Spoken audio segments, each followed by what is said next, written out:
Hello guys, আসসালামু আলাইকুম। সবাই কেমন আছো? আজকে তোমাদেরকে কাটুয়া ডাঁটা রান্না করে দেখাবো।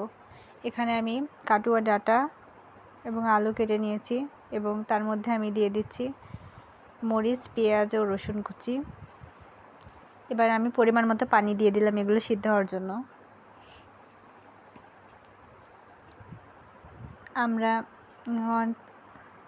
এটাকে কাটুয়া ডাঁটা বলি, তোমরা আসলে কি বলো এটাকে সেটা আমাকে কমেন্ট করে জানাও। এবার আমি এর মধ্যে দিয়ে দিলাম হলুদের গুঁড়ি, তারপরে দিয়ে দিচ্ছি সওজের গুঁড়ি, দিয়ে দিলাম লবণ পরিমাণ মতো, স্বাদ অনুযায়ী দিবে। আমি এখানে ডাউল ব্যবহার করি নাই, ডাউল দিই নাই আর কি।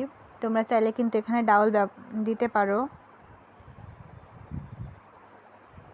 আমি সব কিছু সাধারণত ডাঁটা রান্না করলে আমি কেটেই দিতে পছন্দ করি। আমি এগুলো এবার স্প্যাচুলা দিয়ে ভালো করে নেড়ে নিচ্ছি। এটা আমি সিদ্ধ করে নেব। এটা ফুটতেছে দেখছো, আর এর মধ্যে আমি একটা ঢেঁড়সও দিয়ে দিয়েছি। এটা সিদ্ধ করে নিব।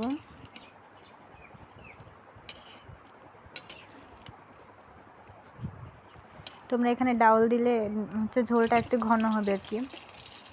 আমার এটা সিদ্ধ হয়ে গেছে। এবার আমি এখানে পরিমাণ মতো তেল দিয়ে একটা পেঁয়াজ কুচি করে নিয়েছি।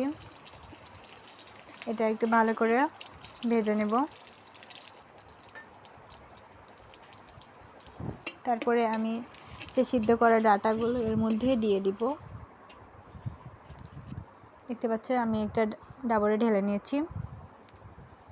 আমার ভিডিওটি যদি ভালো লেগে থাকে তাহলে অবশ্যই চ্যানেলটি সাবস্ক্রাইব